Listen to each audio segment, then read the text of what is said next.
ছড়িয়ে দিন, ছড়িয়ে দিন, ছড়িয়ে দিন, ছড়িয়ে দিন।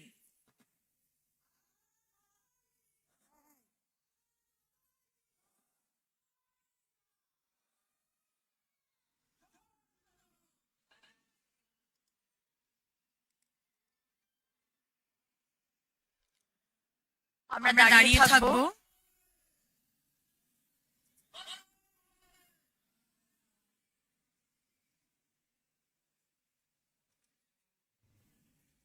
আমরা সবাই দাঁড়াবো।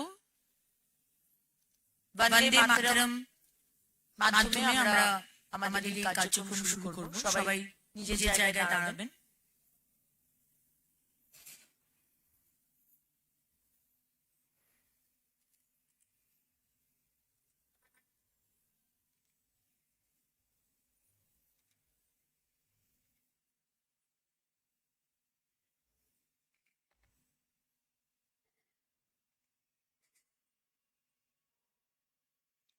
সবাইকে অনুরোধ করব ফোন সাইলেন্সে রাখার জন্য।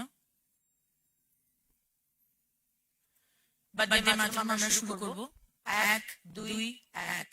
বন্দে মাতরম, বন্দে মাতরম, সুজলাং সুফলাং মলয়জ শীতলাং শ্যামলাং মাতরম বন্দে মাতরম।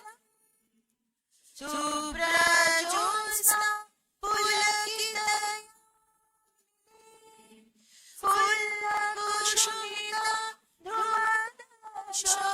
ধ্রুবতাশোভিনীম সুহাসিনীম সুমধুরভাষিণীম সুতরাং মাতরম বন্দে মাতরম, বন্দে মাতরম।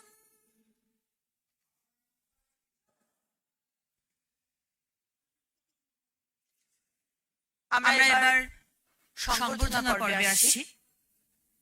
আমি প্রথমেই ডেকে নেব আমাদের সম্মানীয় মহিলা মোর্চার প্রদেশের মহিলা মোর্চার ইনচার্জ পারমিতা দত্ত মহাশয়াকে। আমাদের আজকের প্রধান বক্তা এবং রাষ্ট্রীয় সংগঠক সম্মানীয় ভি সতীশ জিকে সম্বর্ধনা জানাবার জন্য। এরপরে আমি ডাকবো সম্মানীয় ভাইস প্রেসিডেন্ট মহিলা মোর্চার নমিতা নায়েক দিদিকে। উপরে চলে আসবেন এবং আমাদের প্রদেশ সভাপতি, সাংসদ এবং ভারত সরকারের মন্ত্রী ডক্টর সুকান্ত মজুমদার মহাশয়কে নমিতা দিতে বলবো সংবর্ধনা দেবার জন্য। আমি ডেকে নেব দিদা করকে, কলকাতা দক্ষিণের মহিলা মোর্চার সভানেত্রী। দিদিকে বলবো সম্মানীয় অমিতাভ দাকে সম্বর্ধনা জানাবার জন্য। আমি ডেকে নেব রঞ্জনা মুখার্জি দিদিকে, উনি ভাইস প্রেসিডেন্ট মহিলা মোর্চা প্রদেশ। সম্মানীয় সতীশ ধোনিজিকে সম্বর্ধনা দেবার জন্য। আমি ডেকে নেব প্রিয়াঙ্কা শর্মা যুব মোর্চার প্রদেশের ভাইস প্রেসিডেন্ট প্রিয়াঙ্কা দিকে, সম্মানীয় দেবশ্রী দিকে সম্বর্ধনা দেবার জন্য। আমি ডেকে নেব অঞ্জনা পুরকায়েত এবং সুতপা গুপ্তকে, সম্মানীয় প্রদেশের মহিলা মোর্চার সভানেত্রী ফাল্গুনী দিকে। আপনারা দুজনে মিলে একসাথে সম্বর্ধনা দিন। এবং তাহলে সুতপাদি আপনাকে আমি অনুরোধ করব সম্মানীয় সাংসদ জ্যোতির্ময় মাহাতো মহাশয়কে সংবর্ধনা দেবার জন্য। অঞ্জনা পুরাকায়েত, সম্মানীয় সেক্রেটারি, আপনি ফাল্গুনী দি আমাদের প্রদেশের মহিলা মোর্চার সভানেত্রী, তাকে সম্বর্ধনা জানাবেন।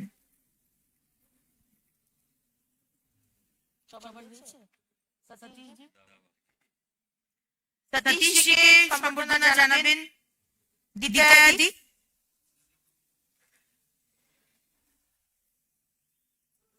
রঞ্জনাদি, সতীশকে সম্মানীয় সাধারণ সম্পাদক যুগ্ম সংগঠন সতীশ ধনজিকে সম্বর্ধনা জানাবেন।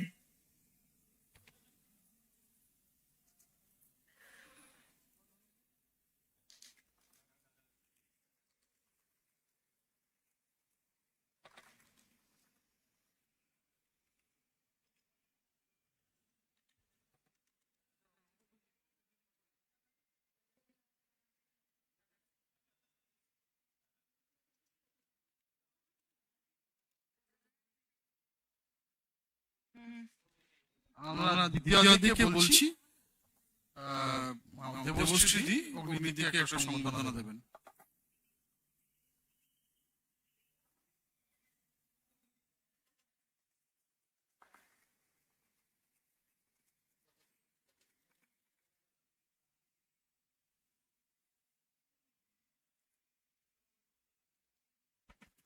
ধন্যবাদ।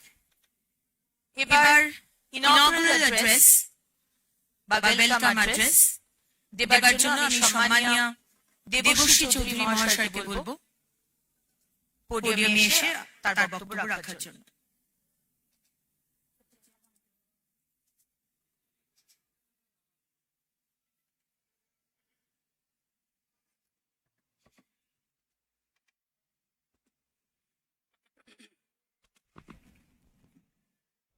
নমস্কার। দেবী অহল্যাবাই হোলকর পূর্ণ শ্লোক। অহল্যাবাই হোলকর জন্ম ৩০০ বর্ষ, সারা দেশ জুড়ে ১ বছর ধরে পালিত হচ্ছে বিভিন্ন সংগঠন প্রতিষ্ঠানের মাধ্যমে। ভারতীয় জনতা পার্টি এই বছর ২১ থেকে ৩১ তারিখ পর্যন্ত তাদের কার্যক্রম নিয়েছেন। বিভিন্ন জায়গায় গোটা দেশ জুড়ে দেবী অহল্যাবাইয়ের জন্ম ৩০০ বর্ষ পালন হচ্ছে বিভিন্ন সমারোহ কার্যক্রমের মাধ্যমে। পশ্চিম বাংলাতেও বিগত ২১ থেকে আগামীকাল ৩১ তারিখ পর্যন্ত সমস্ত জেলা এবং রাজ্যের কার্যক্রম চলছে। দেবী অহল্যাবাইকে স্মরণ করবার জন্য এবং তার বিষয়ে আজকে সম্পূর্ণ দিকে আলোকপাত করবার জন্য আমাদের মধ্যে উপস্থিত হয়েছেন সম্মানীয় ভি সতীশ, রাষ্ট্রীয় সংগঠক। ১৯৭৫ থেকে যিনি সংঘের প্রচারক এবং বিভিন্ন দায়িত্ব পালন করে যিনি আজকে রাষ্ট্রের বিভিন্ন যে আমাদের প্রশিক্ষণ হয় প্রশিক্ষণের প্রমুখ হিসেবে দায়িত্ব আছেন। কাজেই আমরা সতীশজিকে আজকে পেয়েছি। দেবী অহল্যাবাই সম্পর্কে আমরা পুঙ্খানুপুঙ্খ এবং তার বিশেষ দিকগুলো আলোকপাত উনি করবেন। আমাদের মধ্যে উপস্থিত আছেন সম্মানীয় রাজ্য সভাপতি শ্রী সুকান্ত মজুমদার, উপস্থিত আছেন সংগঠন সম্পাদক সাধারণ সম্পাদক শ্রী অমিতাভ চক্রবর্তী মহাশয়, উপস্থিত আছেন সতীশ ধনজি, উপস্থিত আছেন মহিলা মোর্চার সভানেত্রী ফাল্গুনী পাত্র এবং এদিকে উপস্থিত আছেন সম্মানীয় অগ্নিমিত্রা পাল, সাধারণ সম্পাদিকা প্রদেশ, এবং শ্রী জ্যোতির্ময় সিং মাহাতো, সম্মানীয় সাধারণ সম্পাদক প্রদেশের এমপি এমএলএ সবাই উপস্থিত আছেন। এবং নিচেও যারা উপস্থিত আছেন আমাদের প্রদেশের বিভিন্ন এমএলএ এমপি কার্যকর্তাগণ নেতৃত্বগণ, সকলকে আমার আন্তরিক শুভেচ্ছা। আজকের বক্তব্যের মূল বিষয় মাননীয় সতীশজি বলবেন। শুধু কয়েকটি লাইনে আমি শুধু বলবো আজকে অহল্যাবাই বা অহল্যা দেবী হোলকরকে স্মরণ কেন। যে অষ্টাদশ শতকের পরিপ্রেক্ষিতে অহল্যা দেবীর বিচরণ 1725 থেকে 1795 পরবর্তীতে ওনার রাজত্বকাল 1767 থেকে 1795 এই সময়কালটা ভারতবর্ষের ইতিহাসে যাকে আমরা অন্ধকারময় যুগ মধ্যযুগ বলি এবং বিদেশি ঐতিহাসিক বিদেশি ইতিহাসবিদদের মতে ভারতবর্ষে শুধু মহিলাদের প্রতি অত্যাচার নিপীড়ন সতীদাহ সংহরণ এই ধরনের কুৎসিত প্রথাগুলোর বারবার উল্লেখ করেছে কিন্তু ভারতবর্ষের ইতিহাসটা প্রকৃত কি তাকে উত্থাপন করা উল্লেখ করা মানুষের সামনে নিয়ে আসার জন্য দেবী অহল্যাবাঈকে স্মরণ করার প্রয়োজন আছে। অষ্টাদশ শতকের পরিপ্রেক্ষিতে বসে একজন সাধারণ মহারাষ্ট্রের চৌনি গ্রামের কৃষক পরিবারের কৃষক কন্যার একজন মহিয়সী রাষ্ট্রের শাসিকা হিসেবে বা রাজ্য শাসিকা হিসেবে উত্তরণ, এটাই আজকে মহিলা এম্পাওয়ারমেন্টের আমার মনে হয় সর্বশ্রেষ্ঠ উদাহরণ হতে পারে।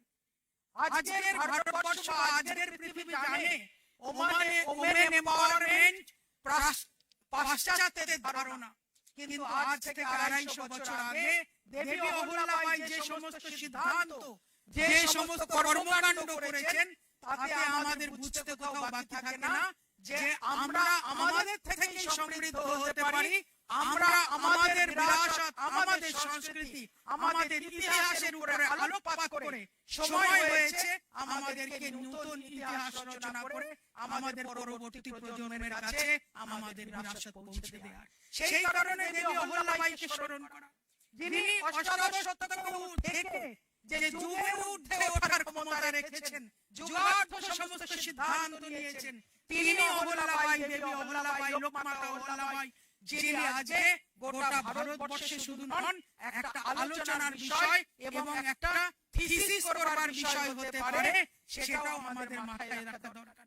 আমরা যখন 1829 সালে সতীদাহ প্রথা রদের জন্য রামমোহন রায়কে স্মরণ করছি, সতীদাহ প্রথাকে রদ করার জন্য লর্ড বেন্টিংকের হাত দিয়ে সেই সতীদাহ বিরুদ্ধে যিনি চরমভাবে সিদ্ধান্ত নিয়ে সমাজের কাছে জাতির কাছে মহিলাদের কাছে দেখিয়ে দিয়েছিলেন এর বিরুদ্ধেও যাওয়া যায়, মহিলাদের স্বামীশিতায় শুধু যাওয়ার দরকার নেই, মহিলারা চাইলে আত্মনির্ভর হয়ে দেশ শাসন করতে পারে, রাজ্য শাসন করতে পারে। যেই প্রেরণা স্রোত থেকে 1829 সালে আমাদের ভারত পশ্চিমবঙ্গে সতীদাহ প্রথা নিবারণ হয় 1829 সালে এবং পরবর্তীতে 1987 সালে রাজস্থানে রূপকাননের মৃত্যুর পর তার সহনের পর সেই সতীদাহ প্রথা লোপ হয়। এইভাবে সারা ভারতবর্ষে সতীদাহ প্রথা যে লোপ করে মেয়েদের বিধবা বৈধব্য করে যে বড় জীবন থাকতে পারে,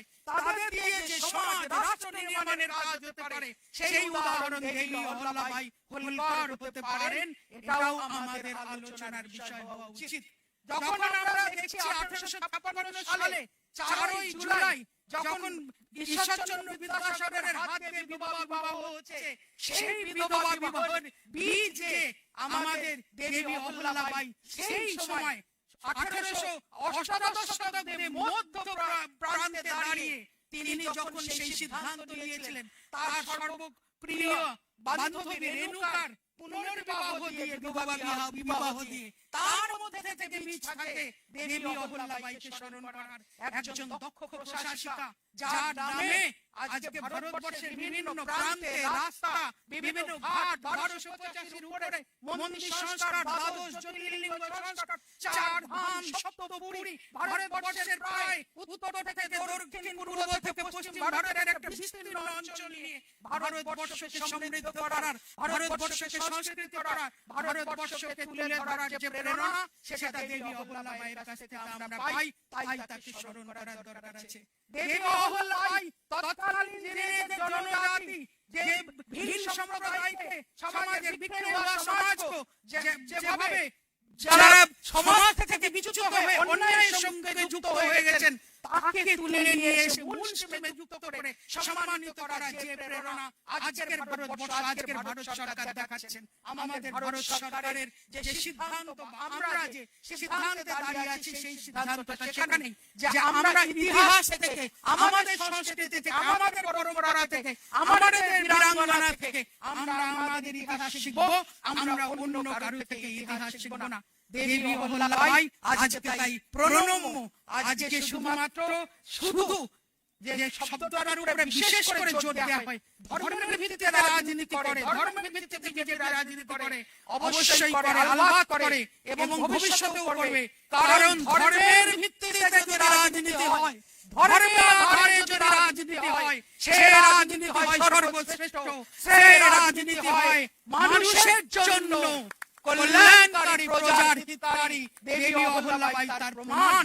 দেবী অহল্যাবাই বলতেন সবসময়, যার মূর্তিতে দেখুন হাতে ধরা আছে বুকে শিবলিঙ্গ, বলতেন হে শঙ্কর কৃপে করুণ, হে শঙ্কর তুমি সব করো। সবসময় বলতেন আমরা জনগণ বলি, আমরা যে মানুষকে শিব এনে বলি, সেই শিবের দায়িত্ব যদি পালন না হয় সেটা হয় ভয়ঙ্কর। তার জন্য আমাদেরকে, আমরা যারা রাজকর্ম করছি, রাজধর্ম পালন করছি, সেই রাজধর্ম যাতে ঈশ্বর নিবেদিত এবং ঈশ্বরের কাছে জবাবদিহির ভয় থাকে, সেই জবাবদিহির ভয়কে যাতে আজকের দিনে রাজনীতিকরা ভাবেন আমরা কথায় কথায় সব রাজনীতিকরা বলি জনতা জনার্দনকে প্রণাম, আর ভোট পেয়ে গেলে জনার্দনকে বলি কুকুরের মতন ঘেউ ঘেউ করবেন না। তো এই জনতা জনার্দনের অভিশাপ যদি লাগে, যদি ধর্মের আধারে রাজনীতি হয়, সেটা কতখানি উৎকৃষ্ট হতে পারে, সেই রাজনীতি, রাজদণ্ড কতটা নির্ভুল হতে পারে। উত্তর পূর্ব ভারতের নাগপুর থেকে গোয়ালিয়র, উদয়পুর, জয়পুর, যোধপুর, এদিকে কলকাতা, একটা বিস্তীর্ণ অঞ্চল ধরে পাঞ্জাব প্রদেশ পর্যন্ত মহারানী অহল্যাবাই হোলকরের আদেশ, বিচারকে শোনার জন্য মানুষ অপেক্ষা করত, তাদের বিচার নিতেন। এই একজন সাধারণ কৃষক কন্যা অসাধারণ হয়ে উঠেছিলেন তার এই ধর্মের আধারের রাজনীতিতে। একজন সাধারণ কৃষক কন্যা অসাধারণ হয়ে উঠেছিলেন তার ত্যাগের প্রতিমূর্তিতে। একজন অসাধারণ কৃষক কন্যা অসামান্য হয়ে উঠেছিলেন, তিনি বিশ্বাস করতেন মানুষের জন্য কর্ম, আর সেই মানুষের জন্য কর্ম নিজের জন্য গোটা ভারতবর্ষের বিভিন্ন প্রান্তে নিজের কোষ থেকে তৎকালীন 16 কোটি টাকা ব্যয়ে সমস্ত ক্ষেত্রের উন্নয়ন করেছেন। আমরা অনেকে কলকাতায় এবং আমাদের মধ্যে নেতৃত্বরাও বলছেন, আজ যদি দেবী অহল্যাবাইকে নিয়ে আমরা এই চর্চা না করতাম, আলোচনা না করতাম, সেমিনার করতাম না, তাহলে এত বড় রাজনৈতিক জীবনে একটা বড় অপূর্ণতা থেকে যেত, জানতাম না। আমরা অনেকে জানি না যে এই পশ্চিমবঙ্গেও কলকাতা টু বেনারস যে রাস্তা, সেটাও দেবী অহল্যাবাইয়ের তৈরি করা। আমরা জানি না এই যে রানীগঞ্জটা, যেটা উত্তর পূর্বাঞ্চলে যে 4 ধামের অন্যতম জগন্নাথ ধাম, পুরী ধাম, সেখানে যাওয়ার জন্য কোনো রাস্তা ছিল না। তৎকালীন যারা পান্থ বা পথিক ছিলেন, যারা পরিব্রাজক ছিলেন বা যারা তীর্থযাত্রী ছিলেন, তাদের জন্য এই রানীগঞ্জে যে পুরী রোড, সেটা উত্তর পূর্বাঞ্চলের জন্য করা হয়েছিল। আমরা জানি না আরামবাগেই দেবী অহল্যাবাইয়ের নামে রাস্তা আছে, বাঁকুড়াতে দেবী অহল্যাবাইয়ের নামের রাস্তা আছে। আমরা সংকীর্ণতায় গিয়ে, সংকীর্ণ মানসিকতার ঊর্ধ্বে উঠে সর্বভারতীয় চরিত্রকে, সর্বভারতীয় শ্রেষ্ঠত্বকে সামনে এনে ভারতবর্ষকে শ্রেষ্ঠ করতে চাই। আমাদের সরকার সেটা চায়, সেই কারণে ওনার পথকে অবলম্বন করে আমরা এগিয়ে যাব। এ বিষয়ে বিস্তর বলবেন আগামী সমস্ত বক্তারা, সতীশজি বলবেন, সুকান্ত দা বলবেন এবং অন্যান্যরা বলবেন। আমি সকলকে অনুরোধ করব, আজকের এই সেমিনার শুধুমাত্র শোনার জন্য রাজনৈতিক বক্তা না, যতটুকু শুনবেন ততটুকু সমৃদ্ধ হবেন। এবং এই সেমিনারের পরে 5:30 থেকে একটা মনোগ্রাহী দেবী অহল্যাবাই হোলকরের উপরে নাটক মঞ্চস্থ হবে, সেটাও যাবেন না। উৎকৃষ্ট নাটক করা হয়েছে, আশা রাখি আপনাদের সকলের ভালো লাগবে। অনেক কষ্ট করে এসছেন, সমৃদ্ধ হয়ে যাবেন, এটুকুই প্রার্থনা। নমস্কার, ধন্যবাদ। বন্দে মাতরম, ভারত মাতা কি জয়। অনেক ধন্যবাদ সম্মানীয় দেবশ্রীদিকে। সত্যি এক অসাধারণ নারীর কথা আমরা শুনলাম এবং আরো শুনব। আজকে যে মহিলাদের সশক্তিকরণের কথা আমরা বলি, দিদিও যেটা বললেন, আর 300 বছর আগে লোকমাতা অহিল্যাবাই হোলকার মহিলাদের সশক্তিকরণের জন্য এবং যাতে তারা সতী প্রথা সতী না হয় তার জন্য উনি মহেশ্বরী শাড়ির শুরু করেছিলেন। সুরত থেকে, গুজরাট থেকে তাঁতিদের এনে মহিলাদের, নারীদেরকে সেই শাড়ি, মহেশ্বরী শাড়ি সারা ভারতবর্ষে এবং সারা পৃথিবীতে আজকে এক্সপোর্ট হয়, সেই মহেশ্বরী শাড়ি উনি শুরু করেছিলেন। এবার আমাদের কথা শোনাবেন আমাদের সম্মানীয় প্রদেশ সভাপতি, সম্মানীয় সাংসদ এবং ভারত সরকারের প্রতিমন্ত্রী ডক্টর সুকান্ত মজুমদার মহাশয়।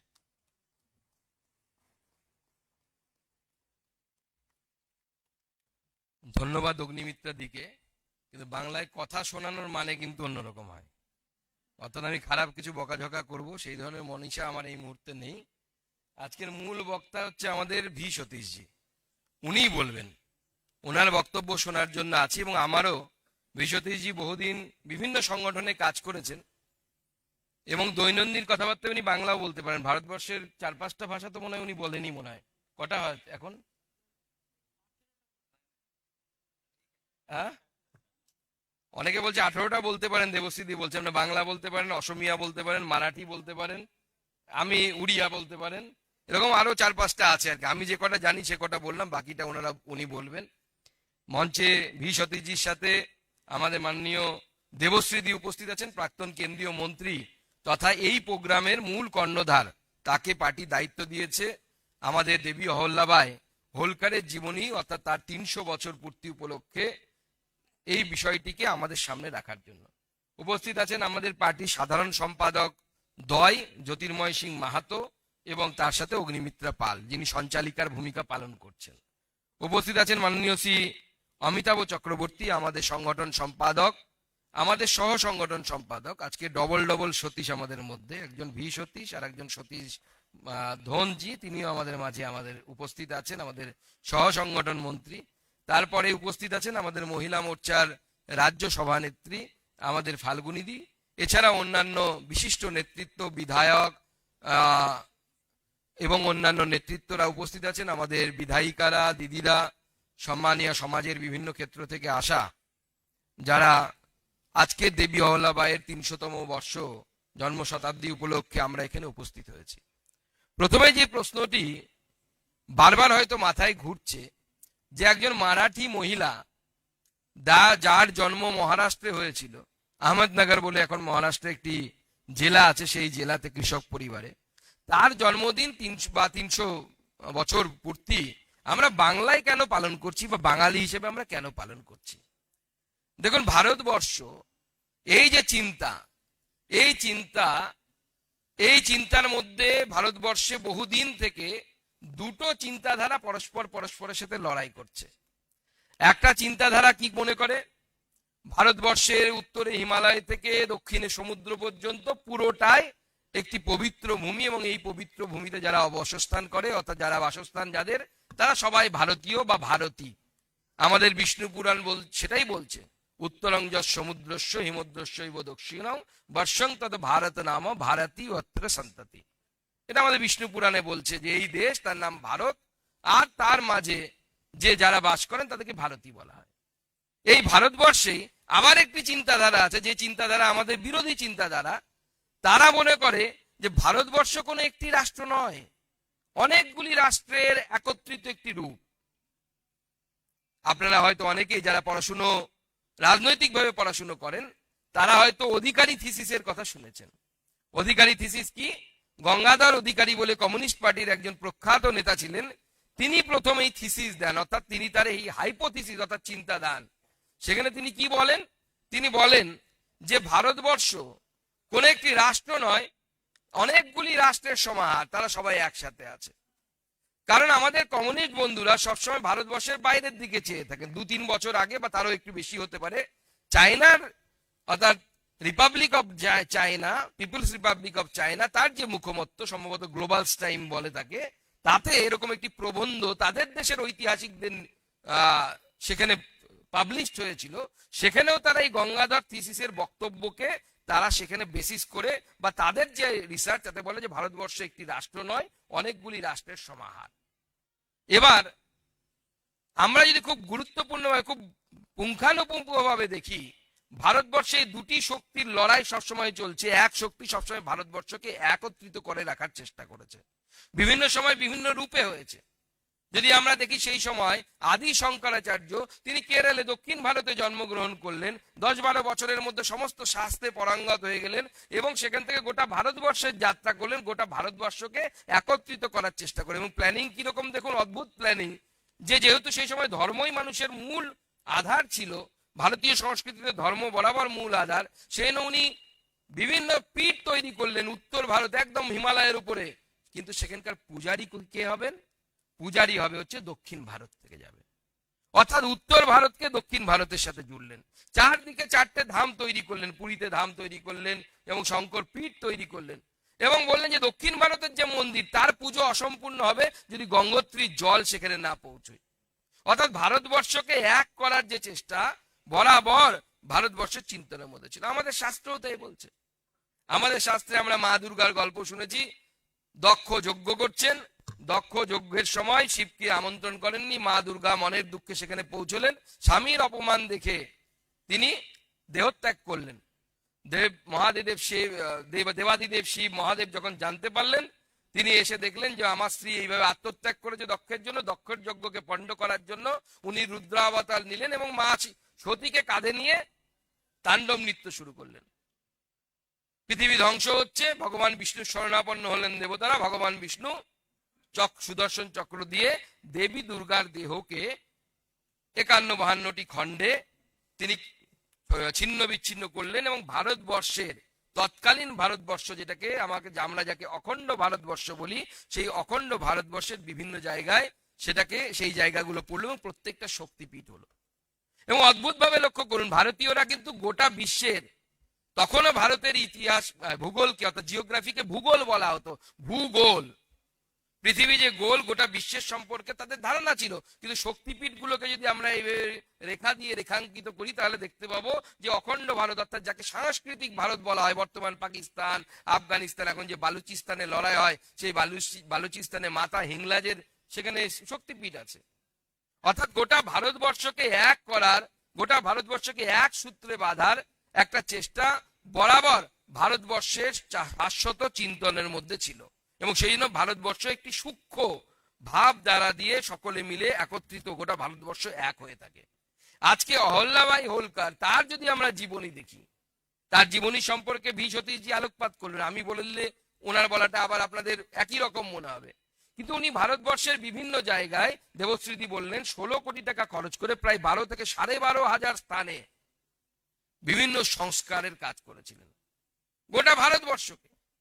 একজন হোলকার যে রাজ পরিবার, সেই রাজ পরিবারের সদস্য হয়ে আমরা যখন তার ছোটবেলার গল্প জানি, মাত্র 8 বছর বয়সে তিনি মহারাষ্ট্রের গ্রামে খেলছিলেন।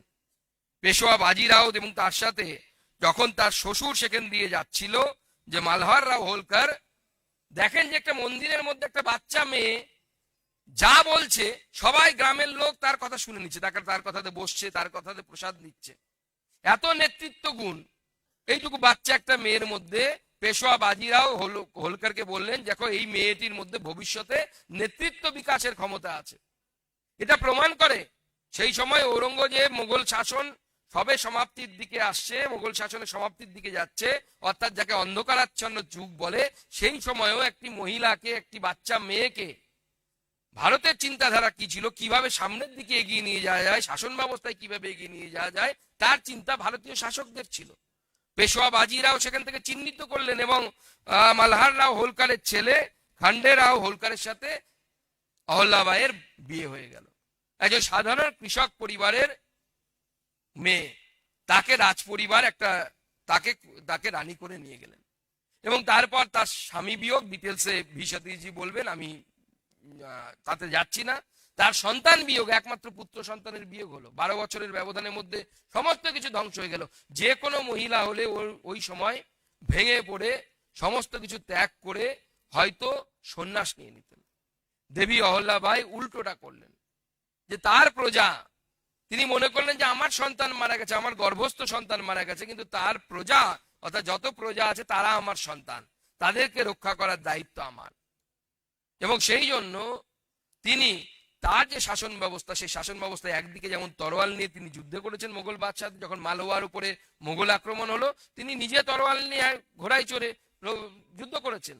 তার মহিলা বাহিনী ছিল, গুপ্তচর ব্যবস্থা এত উত্তম ছিল যে সেই গুপ্তচর ব্যবস্থার মাধ্যমে তিনি যার বিরুদ্ধে যত বিদ্রোহ, কারণ সেই সময়ও পুরুষতান্ত্রিক সমাজের অনেক সময় চেতনার বিকাশ ঘটে না, তারা অনেকে মনে করে মহিলাদের শাসন কেন থাকবে, কিন্তু সেই সময় সেই খবর পেয়ে রানী অহল্যাবাই হোলকার সমস্ত বিদ্রোহকে নিজের কৃতিত্ব দ্বারা সমস্ত কিছুকে দমন করে ভারতবর্ষের অন্যতম শ্রেষ্ঠ অ্যাডমিনিস্ট্রেটর, এত উত্তম প্রশাসক একজন মহিলা হিসেবে তিনি প্রতিষ্ঠা করলেন। তার যে তিনি শাসন ব্যবস্থা প্রতিষ্ঠা করলেন, সেই শাসন ব্যবস্থা আজও ভারতবর্ষের ক্ষেত্রে অন্যতম নিদর্শন হয়ে আছে। যখন ঔরঙ্গজেব আমাদের কাশী বিশ্বনাথ মন্দির ধ্বংস করেছিলেন, তার পুনঃপ্রতিষ্ঠা করা দেবী অহল্যাবাইয়ের নিজের হাতে। এখন যে আমরা কাশী বিশ্বনাথ মন্দিরে গেলে যে শিবলিঙ্গ দেখতে পাই, সেই শিবলিঙ্গ হচ্ছে দেবী অহল্যাবাইয়ের নিজের প্রতিষ্ঠা করা সেই শিবলিঙ্গ। সেই শিবলিঙ্গকে তিনি সেখানে স্থাপন করেছেন। কোথায়? পশ্চিমবঙ্গে তিনি এসেছেন, আমাদের দেবশ্রী বললেন, সেখানে রাস্তা তৈরির জন্য প্রয়াস করেছেন। অর্থাৎ গোটা ভারতবর্ষ যে এক, গোটা ভারতবর্ষ যে একই চিন্তন দ্বারা একই সূত্রে আবদ্ধ, সেই চেষ্টা বরাবরই ভারতবর্ষের শাসক এবং অন্যান্যদের বরাবর সেটা ছিল। এবং সেইটাকে মাথায় রেখে দেবী অহল্যাবাই হোলকার তার শাসন ব্যবস্থা চালিয়েছেন। সেই শাসন ব্যবস্থা প্রজাবৎসল শাসন ব্যবস্থা। একটি ঘটনার উল্লেখ আছে যে একজন কৃষক, তার উপর একজন তার রাজ পরিবারের রাজ দরবারের একজন বড় লোক আর্থিকভাবে সামর্থ্যবান ব্যক্তি অনেক অত্যাচার, তার জায়গা দখল করে রেখে দিয়েছিল।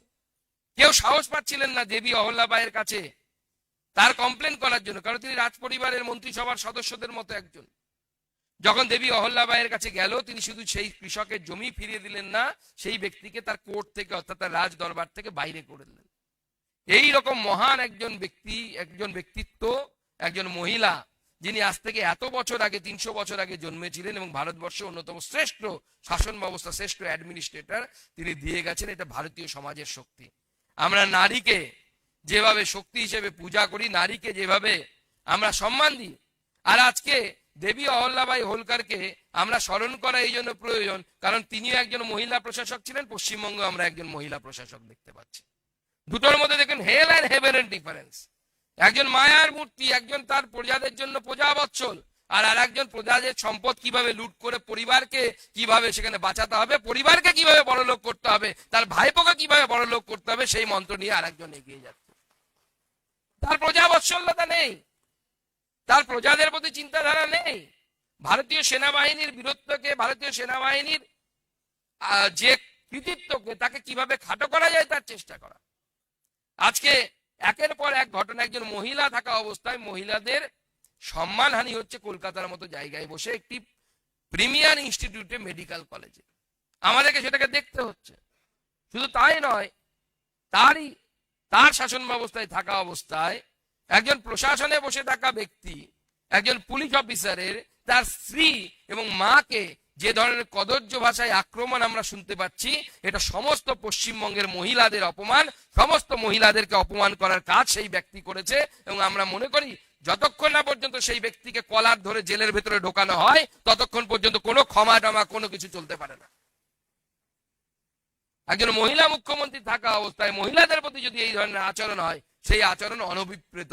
এবং সেই পুলিশ প্রশাসন তথা সেই মহিলা পুলিশ মন্ত্রী আমাদের যদি একজন তার অধস্তন পুলিশ অফিসারের স্ত্রী, মা, তাদের ইজ্জত সম্মান যদি রক্ষা করতে না পারে, তাহলে আপনার আমার মহিলাদের, বাড়ির মহিলাদের, আমার মা বোনেদের ইজ্জত রক্ষা করার 5 টাকার দম তাদের ক্ষমতা তাদের থাকবে না। সেজন্য এই অপদার্থ পুলিশ প্রশাসন এবং এই অপদার্থ পুলিশ মন্ত্রীকে তার পদ থেকে ইমিডিয়েট বরখাস্ত করা উচিত এবং নিজেদের সরে যাওয়া উচিত, যদি বিন্দু মাত্র লজ্জা, শরম, মান, সম্মান বলে কিছু থাকে।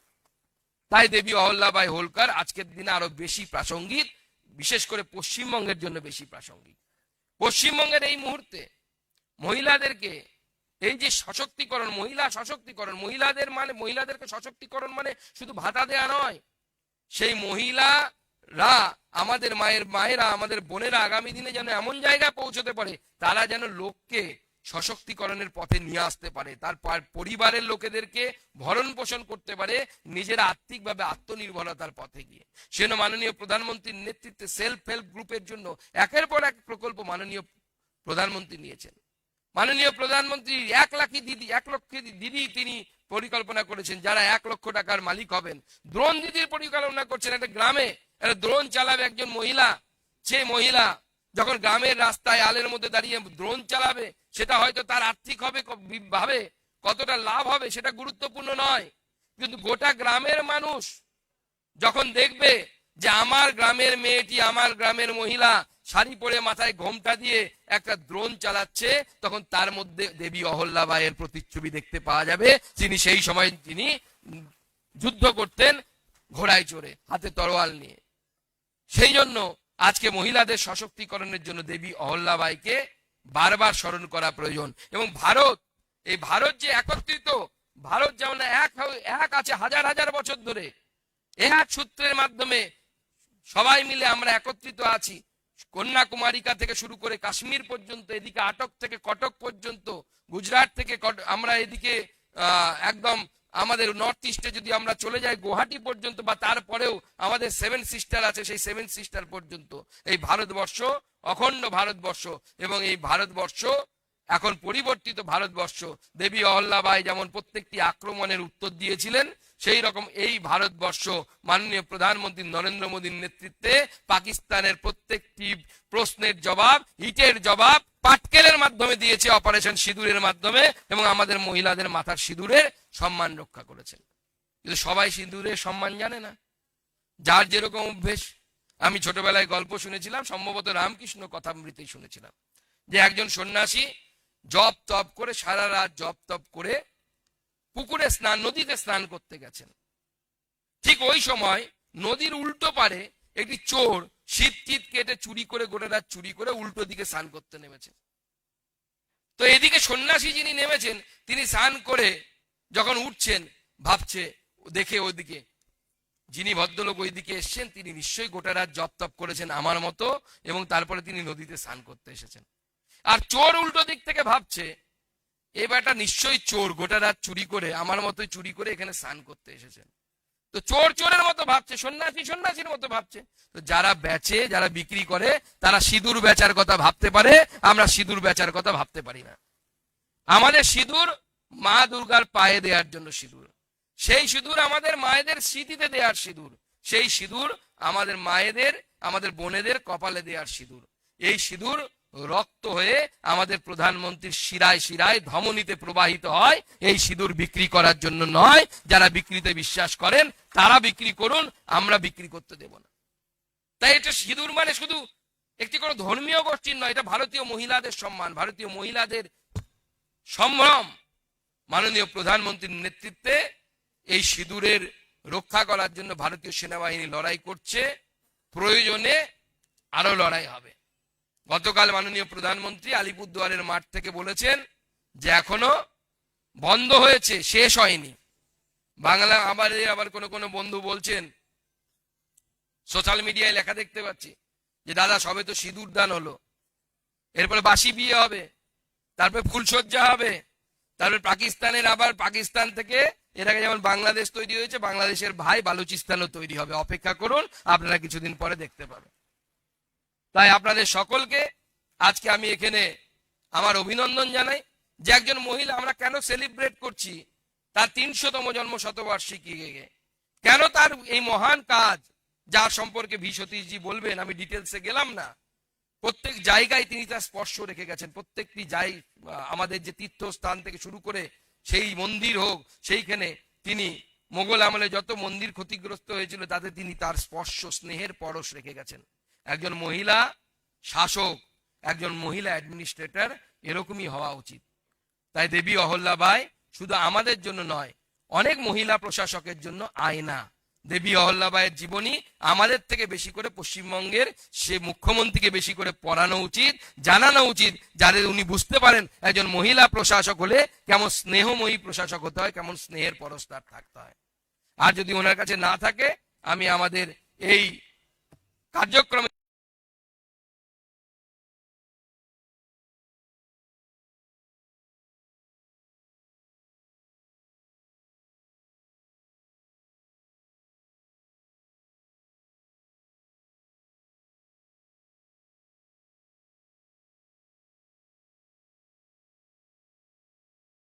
যিনি প্রমুখ দেবশ্রীদিকে অনুরোধ ডক্টর সুকান্ত মজুমদার মহাশয়কে, সত্যি এরকম এক সুকান্ত মজুমদার মহাশয়কে, সত্যি এরকম একজন নারী। আজকে আমরা অপারেশন সিঁদুরে দেখলাম সোফিয়া কুরেশি এবং ভামিকা সিং কিভাবে দেশকে সুরক্ষা করছিলেন, দেশের জন্য লড়াই করেছিলেন। এবং ৩০০ বছর আগে এই লোকমাতা অহিল্যাবাই ৫০০ জন মহিলাকে নিয়ে তিনি একটি রেজিমেন্ট তৈরি করেছিলেন। ভাবা যায়? আসুন আমাদের এর পরের বক্তা এবং আমাদের প্রধান বক্তা, আমরা অত্যন্ত কৃতজ্ঞ যে আজকে সম্মানীয় রাষ্ট্রীয় সংগঠক সম্মানীয় ভি সতীশজি আমাদের মধ্যে এসেছেন আজকে এই বিষয়ে কথা রাখার জন্য। কথা বলবেন উনি ১৯৭৫ সালে প্রচারক হয়েছেন এবং বিজেপি পার্লামেন্টারি পার্টি অফিসের উনি প্রভারী। ন্যাশনাল লেভেলে উনি এসসি এবং এসটি মোর্চাকে দেখেন এবং যে প্রশিক্ষণ সেল তার উনি কোর মেম্বার। আমি সম্মানীয় ভি সতীশজিকে বলবো আমাদেরকে লোকমাতা অহিল্যাবাই তার সম্বন্ধে আমাদের আরো কথা বলুন। আমরা সত্যি পশ্চিমবঙ্গের মানুষ, স্পেশালি মাতৃশক্তি যারা রয়েছেন, আমরা ওনার কথায় অনুপ্রাণিত। আপনার মুখ থেকে আমরা আরো অনেক কিছু ওনার ব্যাপারে শুনতে চাই।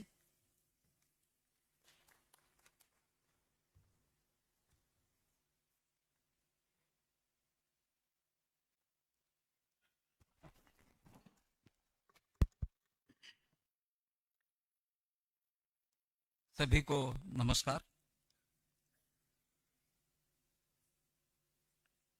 आदरणीय केंद्रीय मंत्री सुकांत दा, उपस्थित सभी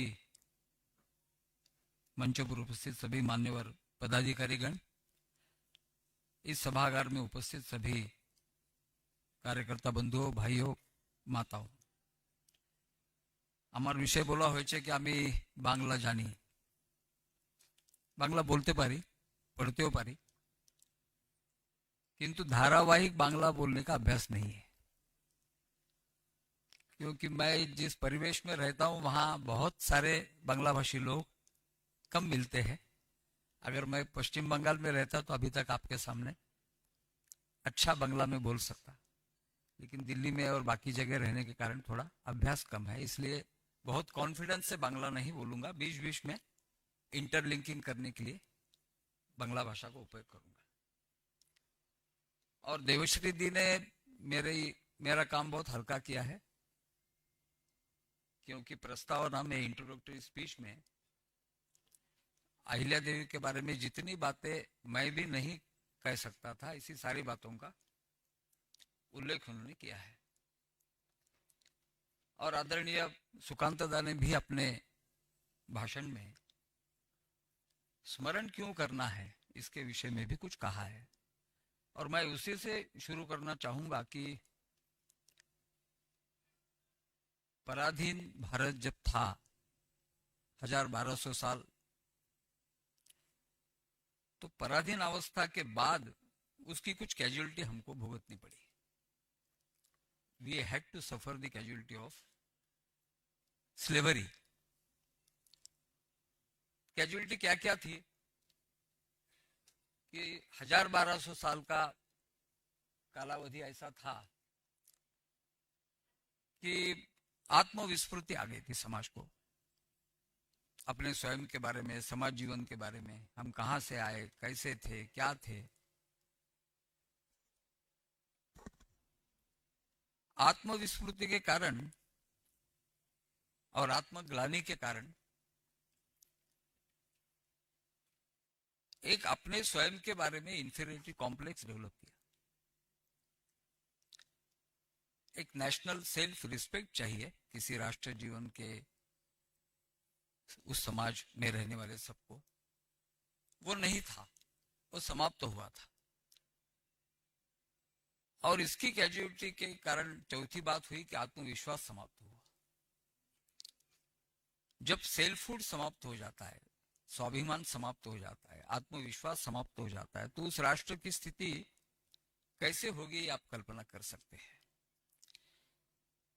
और आखिरी ब्रिटिश साम्राज्य था, पराधीनता के आखिरी जो वर्ष थे वो ब्रिटेन का राज्य था, ब्रिटिश साम्राज्य था। उन्होंने हमारे समाज में लोगों के बीच में बौद्धिक दास्यता निर्माण की। बाकी तो सब ठीक है, लेकिन अंग्रेजों ने जो नुकसान किया वो बहुत लंबे समय तक उसका परिणाम हम भुगत रहे हैं। हम स्वाधीन तो बने 1947 में,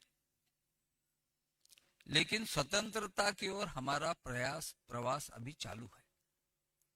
स्वतंत्र जो कहते हैं वो स्वतंत्र अब हम नहीं है,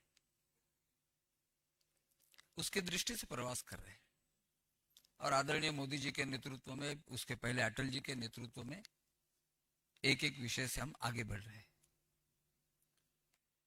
और इसलिए 300 वर्ष का रेलेवेंस क्या है सेलिब्रेट करने का। अहिल्या देवी, आपने सुना कि महाराष्ट्र में एक किसान परिवार में जन्मी और विवाह होने के बाद मालवा प्रांत में गई और केवल योगायोग था कि प्रशासक बन गई। अपने पति के युद्ध में देहांत के बाद उसको भी ऐसा लगा कि मैंने अभी मेरा जीवन समाप्त करना चाहिए। और ऐसे समय में उनके प्रशासन के एक बहुत वरिष्ठ अधिकारी थे, उन्होंने अहिल्या देवी को समझाया। अहिल्या देवी को यह बताया कि अगर जीजाबाई सती जाती तो शिव छत्रपति इतने बड़े राजा बनते क्या। ऐसे अनेक उदाहरण दिए उनके सामने और उनको उनके निर्णय को बदलने में परावृत्त किया। और उसका परिणाम यह हुआ कि अहिल्या देवी ने तय किया कि वो सती नहीं जाएगी और राज्य कारभार संभाला। तो ये जो मैं बौद्धिक दास्यता की बात कर रहा था, ऐसे लोग अपने देश में एक नैरेटिव फैलाते हैं। वो नैरेटिव ये है कि भारत के सनातन युग में, भारत के समाज में महिलाओं का कोई स्थान नहीं था। और एम्पावरमेंट शब्द as if it has come from the West, हमारे यहाँ कोई एम्पावरमेंट नहीं थी। तो मैं तो उनको प्रश्न करना चाहूंगा जिनके देश में महिलाओं को वोट देने का अधिकार भी नहीं था।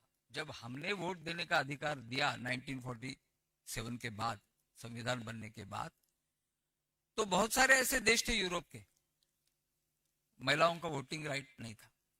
तो हमको जो कहते थे कि भाई एम्पावरमेंट आपके लिए नया है और भारत के सोसाइटी में महिलाओं का दुय्यम स्थान था, सेकेंडरी भूमिका थी, उनको महत्व नहीं दिया जाता था, उन पर अत्याचार होते थे, ऐसा कहने वाले लोगों को ये सारा इतिहास बताना पड़ेगा। अहिल्या देवी का इतिहास बताना पड़ेगा, जीजा माता का इतिहास बताना पड़ेगा। उस जीजा माता के कारण छत्रपति शिवराय छत्रपति बने। उस अहिल्या देवी के कारण केवल महिलाओं का सम्मान नहीं तो पूरे भारत का सम्मान बढ़ा। और इसलिए आज जो आदरणीय मोदी जी के नेतृत्व में सरकार चल रही है, उनके सामने जो आदर्श है, एक भाषण में मोदी जी ने कहा, छत्रपति शिवाजी महाराज उपभोग शून्य स्वामी थे। वो स्वामी तो थे लेकिन उपभोग शून्य स्वामी थे। राजा की आइडियल किंग की कल्पना यही है। और इसलिए मोदी जी स्वयं को भी प्रधानमंत्री नहीं प्रधान सेवक मानते हैं। वही अहिल्या देवी ने हमेशा कहा कि मेरे को जनता की सेवा करने का जो मौका मिला है वो भगवान ने दिया हुआ काम है, यही मानकर मैं प्रशासन का देखभाल करूंगी। और इसी स्पिरिट से लेकर आज आदरणीय मोदी जी काम कर रहे हैं। छत्रपति शिवाजी महाराज का कालावधि क्या था? अभी देवेश्वरी जी ने बताया कि 1725 से 1795, उसके ठीक पहले छत्रपति शिवराय का कालावधि था महाराष्ट्र में, 1630 से लेके 1680 तक। इसका अर्थ वो जो कालखंड था, मुगलों के आक्रमण को रोकने के भरसक प्रयास अलग अलग राजाओं ने किए, जिसमें छत्रपति शिवाजी महाराज का भी नाम था। और उसके परवर्ती कालखंड में ही अहिल्या देवी के रूप में हमको एक बहुत कुशल प्रशासक मिली थी। और इसी स्पिरिट से, उपभोग शून्य स्वामी के ही स्पिरिट से जनता की सेवा करने का काम अहिल्या देवी ने किया। आजकल हम अलग अलग डिपार्टमेंट्स के नाम सुनते हैं। एक डिपार्टमेंट का नाम है केंद्र सरकार के social justice and empowerment ministry, सामाजिक न्याय और अधिकारिता। ये सामाजिक न्याय और अधिकारिता विषय कहां से आया? ये अहिल्या देवी के चिंतन से आया, ये छत्रपति शिवाजी महाराज के चिंतन से आया, ये पूज्य डॉक्टर बाबा साहेब अम्बेडकर के चिंतन से आया। अपना देश का इतिहास ऐसा है और उसे स्पिरिट को डिराइव करते हुए, उसी भावना को चलाते हुए आदरणीय अटल जी के समय में इस मंत्रालय का नाम social justice and empowerment ministry रखा। मोदी जी के कालखंड के हम 4 विशेषताएं मोदी जी के शासन की बताते हैं। मैं आपको सिमिली डिराइव कर रहा हूं कि अहिल्या देवी के कालखंड की जो विशेषताएं थी, आज मोदी जी के कालखंड की वही विशेषताएं हैं। पहला था कि मोदी जी का काम करने का तरीका, शासन, ये पारदर्शी है। ये पारदर्शिता, ये अहिल्या देवी के कामकाज का पहला गुण था। दूसरी विशेषता, वो संवेदनशील थी। मोदी जी की सरकार ये संवेदनशील सरकार है। अभी हमारे माननीय अध्यक्ष जी ने कहा कि आज अहिल्या देवी को हम स्मरण कर रहे हैं, जिन्होंने 300 साल पहले एक बहुत संवेदनशील सरकार चलाई। और हम जहां खड़े हैं, जिस कलकत्ता के इस हॉल में हम कार्यक्रम कर रहे हैं, नेशनल लाइब्रेरी में, तो यहाँ एक असंवेदनशील सरकार है। वो केवल महिलाओं के प्रति असंवेदनशील ऐसा नहीं है, अपने समाज के सभी तबकों के प्रति असंवेदनशील सरकार है। और इसलिए महिलाओं के ऊपर अत्याचारों में पश्चिम बंगाल पीछे नहीं है, बहुत आगे। तो मोदी जी की जो सरकार की विशेषता थी, वो पारदर्शी सरकार है, वो संवेदनशील सरकार है, वो कार्यक्षम सरकार है, डिसाइसिव गवर्नमेंट है, डिसीजन लेने से डरते नहीं है। ऐसे ही डिसीजन कठोर अहिल्या देवी ने किए थे। वो बात सामान्य नहीं थी कि सती जाने के विषय के बारे में लोगों को उससे हटाया, सती जाने का मना किया उन्होंने लोगों को। स्वयं तो सती गई नहीं और लोगों को उसमें से ये किया। विधवाओं का कल्याण हो, विधवा विवाह की दृष्टि से भी समाज में उपयुक्त वातावरण निर्माण करने का अहिल्या देवी ने प्रयास किया। अनाथ और विधवाओं की व्यवस्था समाज में होनी चाहिए, उनको पुनर्विवाह की भी होनी चाहिए, उनको एडॉप्शन की भी सुविधा होनी चाहिए। मतलब इतनी प्रोग्रेसिव वो थी। 300 साल पहले एक महिला ऐसा विचार कर सकती है, और इसलिए अपने परिवार के लोगों के खिलाफ भी निर्णय किए, अपने बेटे के खिलाफ भी निर्णय करने की नौबत आई तो उससे वो पीछे नहीं हटी, क्योंकि राज्य का मेरे वैभव के लिए राज्य नहीं है, मेरे उपभोग के लिए राज्य नहीं है, ये कल्पना होने के कारण सामान्य नागरिक को सामने रखते हुए उसको न्याय देना है तो मेरे परिवार के लोगों को भी अगर चोट पहुंचती होगी तो पहुंचनी चाहिए। लेकिन इतना डिसाइसिव, इतनी कठोर निर्णय शक्ति अहिल्या देवी की थी। और चौथी बात, अहिल्या देवी का व्यापक जन सहभाग लोगों का उनकी योजनाओं में। आज जैसे माननीय मोदी जी कभी मन की बात के माध्यम से बोलते हैं, कभी सीधे संवाद करते हैं, वैसे ही अहिल्या देवी 300 साल पहले प्रजा के साथ सीधे संवाद करती थी। ये सीधे संवाद करने के डायलॉग के कारण प्रजा के मन में क्या बातें हैं उनके पास पहुंचती थी। ये महेश्वर में घाट क्यों किया, नर्मदा के नदी के किनारे पर घाट करने की नौबत क्यों आई?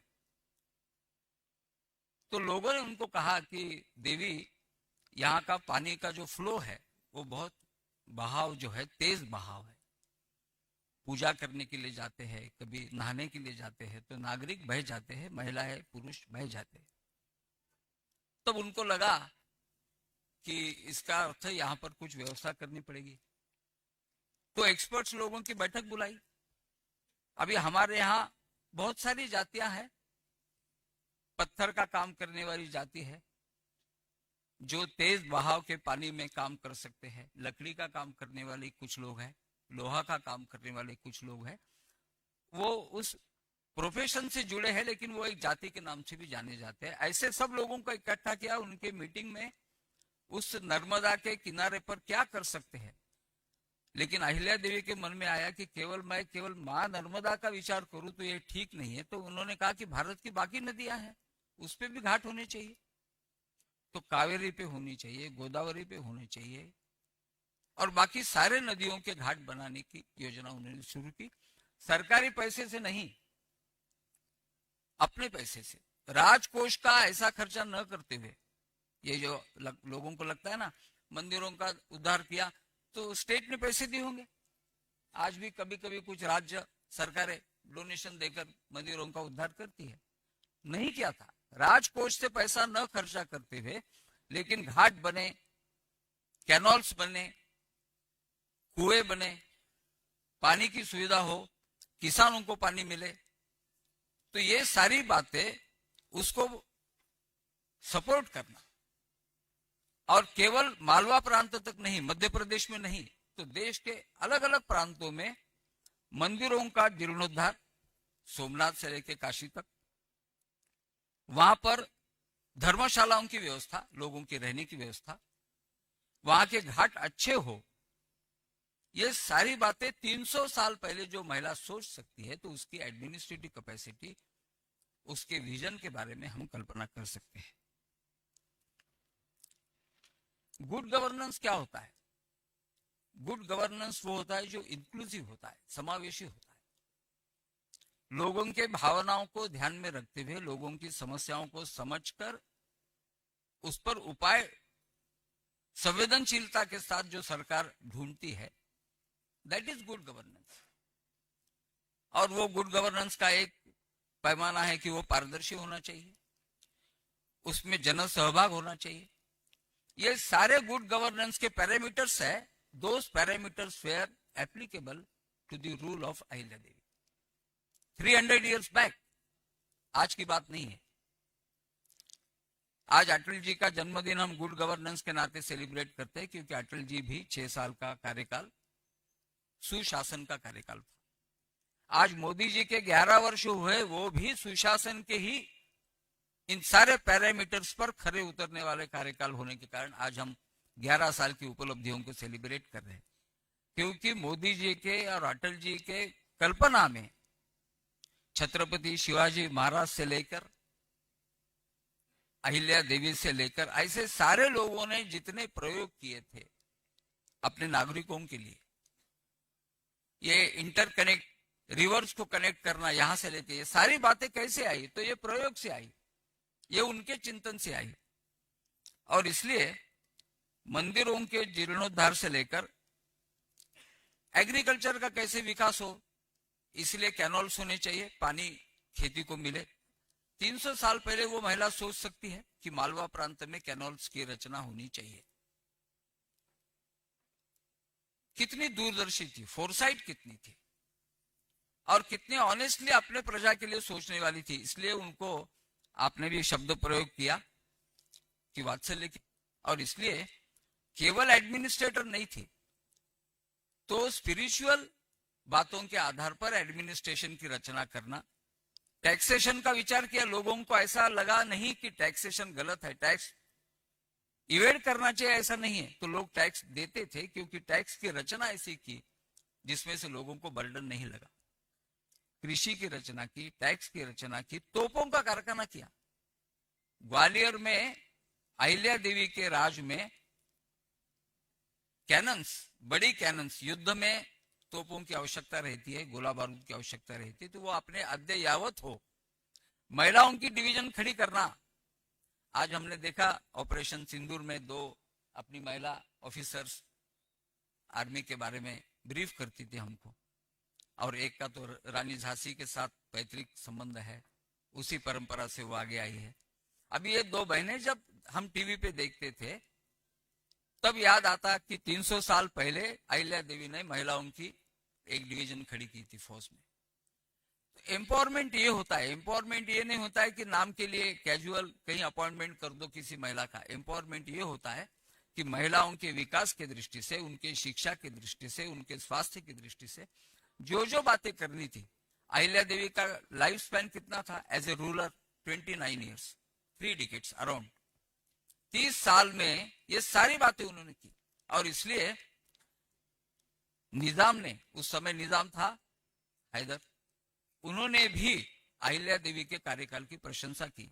हमारे यहाँ हिस्टोरियंस है यदुनाथ सरकार, आप उनकी किताब में देखिए कि बड़ा चैप्टर है जो अहिल्या देवी के सुशासन पर है। उस समय के वॉइस रॉय, उन्होंने भी, उनको भी कहना पड़ा कि अहिल्या देवी का शासन ये सुशासन है, और वो आत्मीयता से प्रजा के प्रति, मातृत्व के भावना से प्रजा को ट्रीट करती है। मेरा कहना ऐसा है कि इन सब बातों का हम स्मरण करेंगे तो आज जो हमारा शासन चल रहा है उसकी जो स्पिरिट है, उसकी जो आत्मा है, वो ऐसे ही लोगों से, ऐसे ही उदाहरणों से ली हुई है। इसलिए हम 300 साल, ये केवल एक औपचारिकता पूरी कर रहे हैं, 300 साल पूरे हो रहे, 31 मई को कार्यक्रम खत्म हो रहा है, ऐसा नहीं है। This is not मियर formality. ये तो हम इसलिए कर रहे हैं कि भारत में ऐसी महिलाएं, वीरांगनाएं, समाज सेविकाएं, समाज सुधारक, प्रशासक हुई थी, ये लोगों को पता लगे। नहीं तो दुनिया को यही दिखाया गया, यही सिखाया गया। और हमारे भी कॉलोनियल माइंडसेट के जो लोग हैं, ब्रिटिश सत्ता से प्रभावित, इंग्रजी शिक्षा से प्रभावित लोगों ने भी इसी बात को कंटिन्यू किया। मुझे देवश्री जी कह रही थी कि मराठा रिजिम को भी विकृत तरीके से पश्चिम बंगाल के कुछ हिस्टोरियंस ने प्रोजेक्ट किया। डिस्टॉर्शंस इन दी हिस्ट्री, इसको अंडू करना है तो सही पर्सपेक्टिव में रानी अहिल्या देवी जैसे वीरांगनाओं को, प्रशासक महिलाओं को, उनके जीवन को सामने लाना पड़ेगा।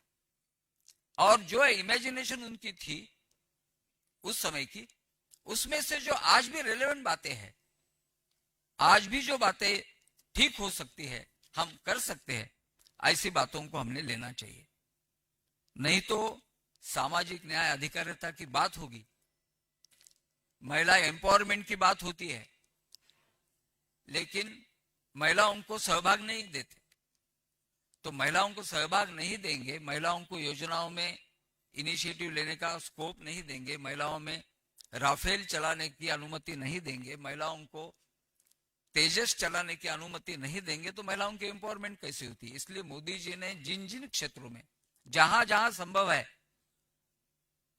ब्रिटेन ने क्या किया, पश्चिम ने क्या किया कि महिला पुरुष का भेद, उसकी कंपटीशन, उसकी स्पर्धा, जेंडर इक्वेलिटी, ये सारे ऐसे इश्यूज लाए, लेकिन वहां वोटिंग देने का अधिकार नहीं है।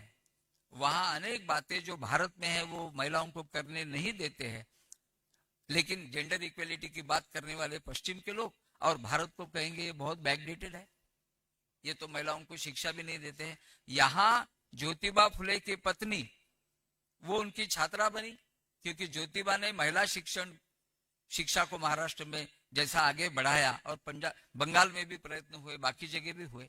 तो ये सोशल रिफॉर्म्स के जो प्रयत्न हुए वो इन आइसोलेशन नहीं थे, हमारे मूल भारतीय चिंतन के आधार पर वो सारे विषय थे।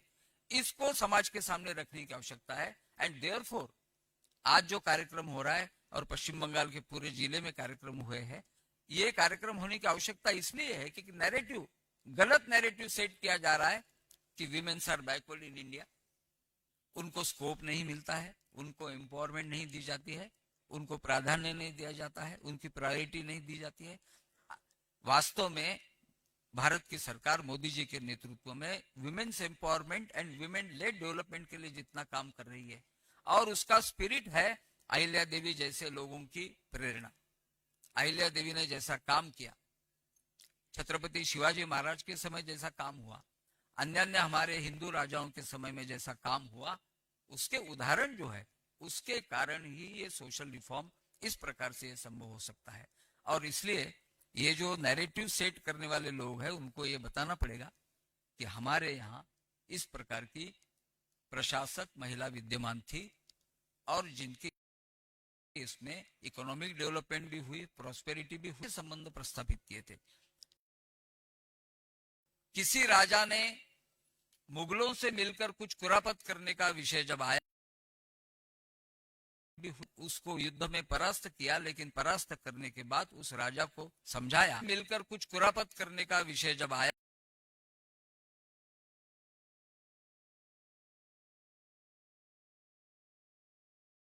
इससे नहीं होगा, हमने युद्ध आपके खिलाफ किया है, अपने साथ में अपनी योजना के साथ खड़ा करने की कोशिश उनकी थी, और उसमें वो सफल रही। इतना बड़ा साम्राज्य 300 साल पहले, और 30 साल वो रानी के नाते रही, लेकिन रानी की इमेज नहीं थी तो देवी की इमेज थी। अहिल्या देवी का नाम कैसे आया? एक धनगर समाज में पैदा हुई लड़की, आज महाराष्ट्र में वो समाज ओबीसी समाज है। उन्होंने देखा और उसको पुत्रवधू बनाया, अपने घराने में लाया। किसको पता था कि यही आगे चल के इंदौर घराने की महारानी होने वाली है, और इतिहास हमारे सामने है। लेकिन स्मरण इसलिए करना है, एक नैरेटिव प्रस्थापित करने की कोशिश की, उसको अंडू करने की आवश्यकता है। उस स्थान पर 300 साल पहले अहिल्या देवी ने जो काम किया, उसको उसी पर्सपेक्टिव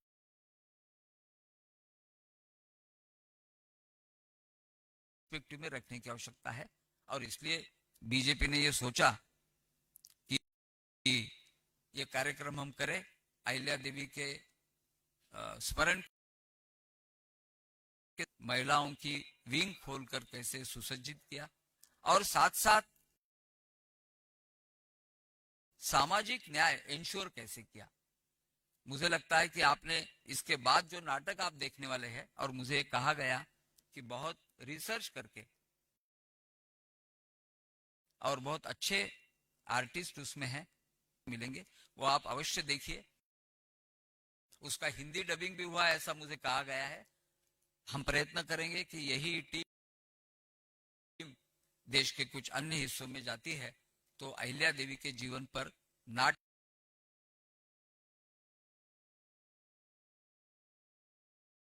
के रूप से लोगों को देखने का और एक अच्छा मौका मिलेगा। इसे एक बार अध्यक्ष जी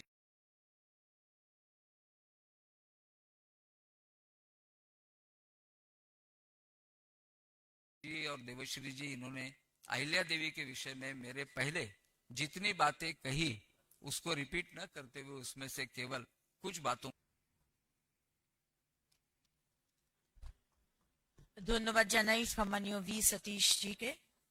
আমরা লোকমাতা অহিল্যাবাই নিয়ে অনেক কিছুই জানতে পারলাম এবং যেভাবে উনি সেচ ব্যবস্থা নিয়ে কাজ করেছিলেন, যেভাবে উনি সুশাসন এনেছিলেন প্রত্যেকটি বিষয়। আপনারা উঠে যাবেন না, কারণ আমাদের এই সেমিনার এখন শেষের দিকে। আমরা 15 মিনিটের একটি বিরতি নিয়ে আজকে যে নাটক মঞ্চস্থ হতে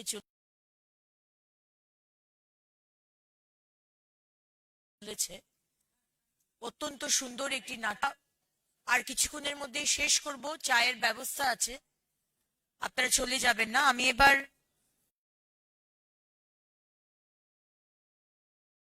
প্রদেশের মহিলা মোর্চার সভানেত্রী ফাল্গুনীদিকে বলবো ধন্যবাদ জ্ঞাপন করার জন্য।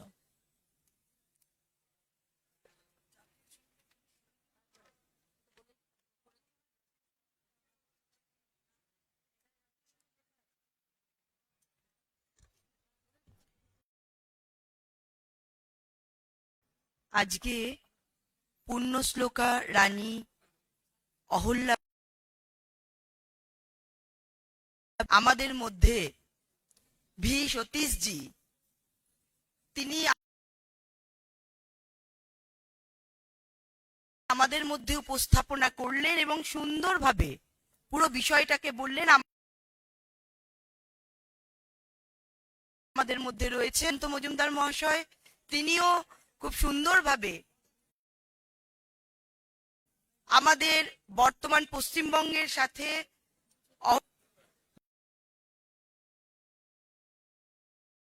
দেবশ্রী চৌধুরী মহাশয় এই প্রোগ্রামের কনভেনার, প্রাক্তন মন্ত্রী,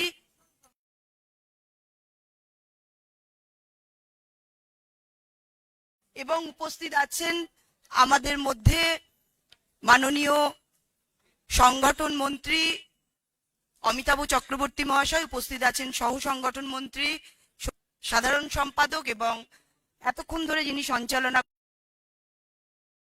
করছিলেন মাননীয়া অগ্নিমিত্রা পাল। প্রত্যেককেই আজকের এই প্রোগ্রাম সুন্দরভাবে সঞ্চালনা করার জন্য এবং সমস্ত বিষয়টা উপস্থাপনা করার জন্য, এবং আপনারা যারা এখানে এসেছেন প্রত্যেককে আপনাদের ধন্যবাদ জ্ঞাপন করা। এবং আপনারা এই প্রোগ্রামের আজকে এইখানে আমরা সমাপ্তি করব জনগণ মনর মাধ্যম দিয়ে, জাতীয় সঙ্গীতের মাধ্যমে, এবং তারপরে আমরা আমাদের নেক্সট প্রোগ্রাম আবার নতুন করে শুরু করব। এখন আমাদের জনগণ মন দিয়ে আমাদের এই প্রোগ্রাম আমরা শেষ করব।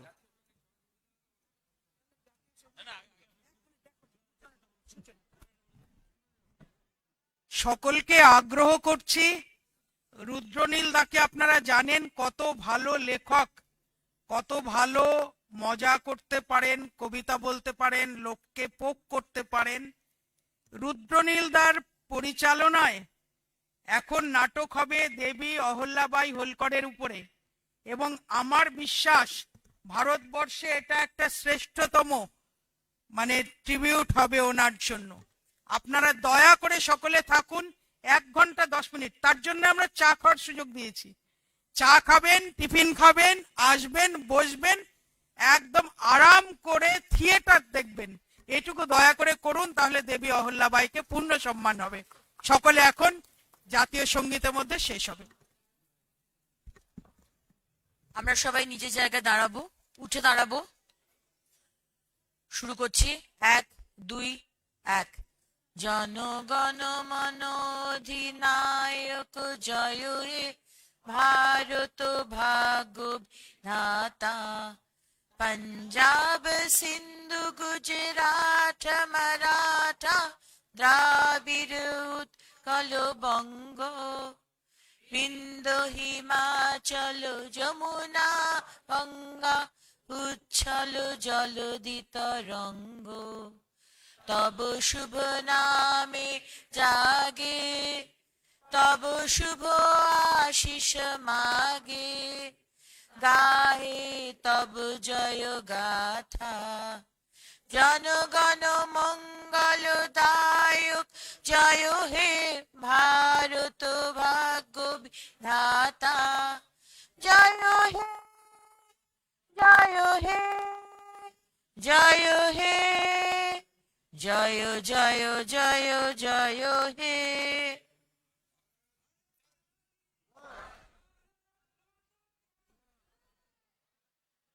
এখন 5টা বাজছে, আমরা 5:15 থেকে 5:20 মধ্যে শীর্ষে প্রেক্ষাগৃহে আমরা চলে আসব। আমরা তারপরেই আমাদের যে নাটক, সেই নাটক